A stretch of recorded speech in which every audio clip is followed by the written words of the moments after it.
Boa noite, galera que acompanha o canal Futebol e Muito Mais. Sou o Giba Funicelli e hoje estou aqui no primeiro vídeo do ano, desejando um feliz ano novo para vocês, que 2021 seja uma era muito especial na vida de cada um de vocês, que a gente possa realizar muitas coisas importantes, tá? E falar, claro, muito futebol, muita aprendizagem esportiva e muito esporte.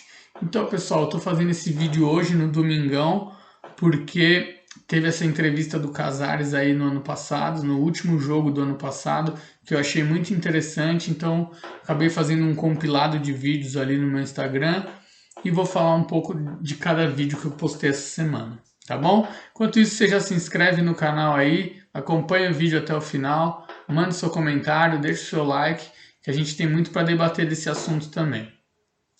Então o Casares deu aquela entrevista lá ao final do jogo contra o Botafogo, ele fez mais uma grande partida e ele acabou falando que ele tem o dom de jogar futebol, que ele ficou afastado ali no Atlético Mineiro, né? Foi um momento difícil da carreira dele, mas ele nunca se preocupou com isso, porque ele tem o dom de jogar e ele pode recuperar isso a qualquer momento. E aí eu questionei isso, né? Pô, mas o que é esse dom de jogar? Porque a gente ouve muitos atletas, não é só o Casares, muitos atletas, treinadores, ex-jogadores também falam desse tal dom para jogar futebol, que só quem tem o dom é que pode e tal. O que é dom? Dom ele vem de doação, né? Se você procurar no dicionário ali, ele vai apontar como uma doação divina, um presente divino. Então, Deus ali escolhe pessoas para dar o dom de jogar futebol e só eles que vão ter condição de desenvolver isso ao longo do tempo. E aí eu coloquei alguns apontamentos científicos que acabam negando isso e contrapondo isso que o Casares falou. E que muitos falam, até o Pelé já falou isso, né? Então eu coloquei ali que o Giglio, em 2008, né, ele fala que aqueles que creem no dom, eles estão ignorando as vivências, as experiências socioculturais, né? E até mesmo as respostas psicológicas que as pessoas receberam. Então, assim, o garoto ali na infância que joga bola na rua, ele joga descalço no asfalto, na terra e tal, e ele não tem aquele medo de se machucar. Ele tem uma resposta psicológica positiva, ele está se divertindo, ele sabe que ele está aprendendo ali, instintivamente ele está aprendendo. Então ele se machuca, mas ele continua jogando, ele aprende, ele dribla e tal. Outros não, outros estão nesse mesmo contexto, nesse mesmo ambiente, mas acaba se machucando e aí se inibe, tem vergonha, não gosta muito e acaba abandonando. Então a resposta psicológica que ele tem dessa vivência cultural, dessa experiência cultural que eles sempre tiveram, isso interfere muito no desenvolvimento do talento dele, né? O Roman, em 2003, ele diz que o talento ele é representado por pressupostos pessoais e condições contextuais. O que é isso? Os pressupostos pessoais é a idade biológica dele, a condição física, a técnica, a coordenação, a constituição corporal ali, né? A morfologia que ele adapta ao corpo dele para jogar de determinada maneira e a motivação, a vontade que ele tem para desenvolver esse jogo. Né? As condições contextuais é o treinamento e a prática deliberada que ele sempre teve ao longo da infância dele, ali, da juventude, e o sistema de suporte. Né? A escola, a família, um clube, uma federação, a sua comunidade ali, que dá uma base para ele poder jogar. Né? Então o Roman ele aponta para isso. Ele fala que o talento está representado por esses pressupostos pessoais, as condições contextuais. O que é isso? Ele vai criar um estado de desempenho ali inicial, né? No momento que ele começa a praticar. Esse estado de desempenho, ele atinge um auge ali, né? No momento atual que ele está praticando, e ainda tem uma reserva, né? Que culmina nesse potencial de desempenho que ele tem. Então, ele vai linkar essas condições contextuais com os pressupostos pessoais para atingir o potencial de desempenho máximo dele. Né? E aí o Martin, em 99, ele até aponta para essa capacidade do desempenho esportivo dos atletas, né? Dos esportistas, né? Que inclui todas as capacidades físicas, né? Coordenativa, velocidade, força, resistência, flexibilidade, né? A capacidade de aprendizagem das habilidades, elas estão interligadas aos pressupostos individuais de desempenho, né? que é psicocognitivo, neuromuscular, orgânico-energético, né, constitucional, e também as solicitações do desempenho. Treinamento, as solicitações do desempenho na competição, a solicitação do desempenho em cada momento do macrociclo, de acordo com o objetivo ali do treinamento a longo prazo, quando que ele vai treinar mais puxado, quando que ele vai treinar mais leve. A carga de treino dele também vai interferir no desenvolvimento desse talento. E aí, por fim, o próprio Giglio, né, em 2008, ele cita uma filósofa contemporânea, que é a Marilena Chauí. A Marilena Chauí, ela fala que a gente tem que encarar o dom, se a gente quer usar essa palavra, a gente tem que olhar ele dentro de um aspecto cultural. A gente tem que mudar esse significado aí. A gente tem que falar que o dom ele é resultado daquela vivência cultural, né, do ambiente que o garoto está envolvido. E aí esse primeiro vídeo foi o que teve maior repercussão aí, que o pessoal gostou, veio falar comigo sobre isso. E aí eu já tinha planejado postar cada um dos outros vídeos que eu postei durante a semana, né? Que aí na terça-feira eu postei um vídeo do Oscar Schmidt, um grande ídolo aí do Brasil, né? Um dos maiores jogadores de basquete aí da história. E que ele fala que ele treinava 2 períodos, né, por dia ali, e após os 2 períodos ele punha como meta para ele fazer 20 cestas de 3 pontos seguidas. Enquanto ele não acertava, ele não ia embora. Então, não existe. Ele recebeu o apelido de mão santa, mas não existe isso, né? Ele fala que é muito treinamento. Quanto mais ele treinava, mais a mão dele era santa. Então é a repetição, a insistência, a dedicação nos treinos, né?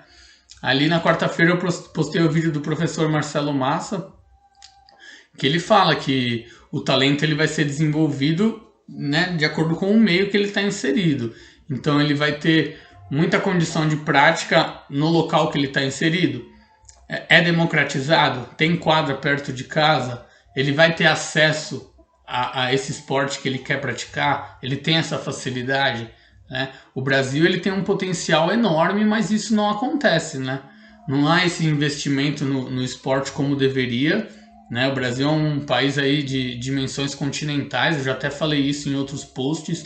E ele não aproveita isso, ele não oferece essa capacidade de desenvolver o esporte que ele tem para a sua população. Né? Ali na quinta-feira eu postei um vídeo de treinadores falando sobre como que deveria ser as categorias de base, né? Um fragmento ali de um programa de televisão, né? Em que eles falam como deveriam ser os centros de treinamento de categoria de base, principalmente dos grandes clubes. Por quê? Porque eles fazem campos com gramados perfeitos, campos gigantes, e eles apontam que é muito importante ter os treinamentos reduzidos, o solo instável, né, pro garoto que está desenvolvendo o futebol ali, ele aprender a responder com diversidade a um solo irregular, né, ele criar um esquema motor diferente naquele início, porque quando ele chegar na fase adulta, ele responde com muito mais facilidade, aí sim, num gramado perfeito, de ótimo estado. Né?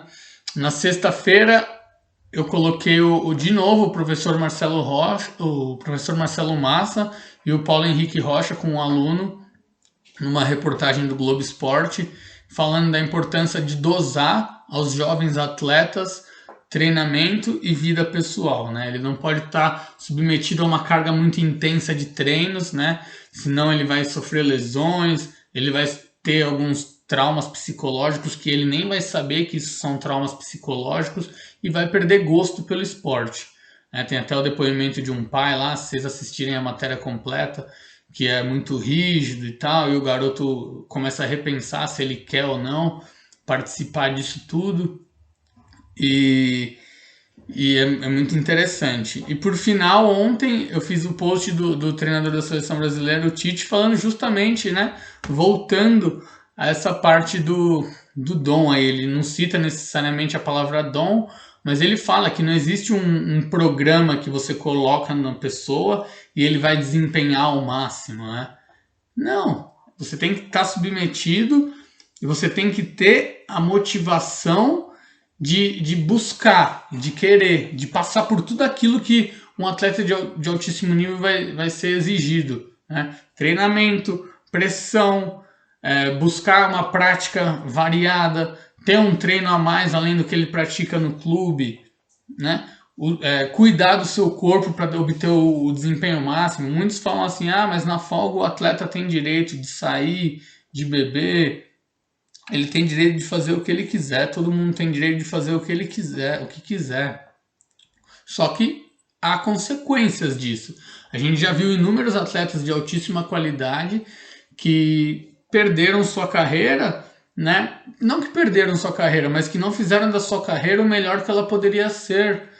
Por quê? Porque gostava de sair, gostava da noite e tal, não cuidava do seu corpo da maneira que se exige e uma hora o corpo não aguenta mais. Ele falou uma coisa ou outra. Quando você é novo, você ainda consegue conciliar balada, noitada com treino, com jogo. Só que a partir de uma certa idade, né, que o atleta já tem muito tempo de desempenho ali, muito tempo de treinamento, muito tempo do corpo dele exigindo bastante dele, ele não vai conseguir. O corpo dele vai pedir arrego. Desculpa a palavra aí, mas é a pura realidade. Então, tem que passar por tudo isso, né, para ter uma resposta positiva. E aí que eu falo para vocês, qual é a possibilidade de alguém desenvolver o dom esportivo? Não existe, tá, pessoal? Não existe. Respeito aí todas as religiões, todas as crenças, tenho a minha também, mas não adianta a gente falar nisso. Fulano tem o dom de jogar futebol, fulano nasceu pro basquete. Ninguém nasce, tá? Ninguém é uma bola de basquete, ninguém é uma bola de vôlei, nada disso. A pessoa vai desenvolver aquilo que ela for estimulada. Mas então qualquer um pode chegar ao nível, né, dos grandes atletas, dos mais vitoriosos da história? A minha resposta é sim, pode. Basta se dedicar. E também tem que contar com a sorte de estar inserido no meio desde muito pequeno, né? Porque não são todos os familiares, todos os pais que têm esse conhecimento. Então o garoto que não é estimulado ali, já quando começa a andar, né, a brincar de bola, tal, ou fazer uma corrida, enfim, nos primeiros movimentos que ele tem, se ele não recebe esse estímulo, depois é muito difícil de adquirir isso, já quando está na fase da juventude para a fase adulta. É muito difícil. Impossível não é, há exceções, mas é muito difícil. Inclusive amanhã eu começo a falar de desenvolvimento motor com vocês, e aí eu vou dar um pouco mais de detalhes do porquê quanto mais cedo se iniciar melhor, mas é claro com as dosagens adequadas para justamente não ter esse problema da especialização precoce que eu também vou falar para vocês em breve. Beleza, galera? Foi isso. Espero que vocês tenham gostado aí. Primeiro vídeo do ano no domingão, tá? Vai ser sucesso esse ano. Tem muito conteúdo interessante pra gente debater, pra gente conversar, pra gente conhecer. Espero que gostem e vamos com tudo. Amanhã tem vídeo de novo. Não se confundam, hein? Um abraço!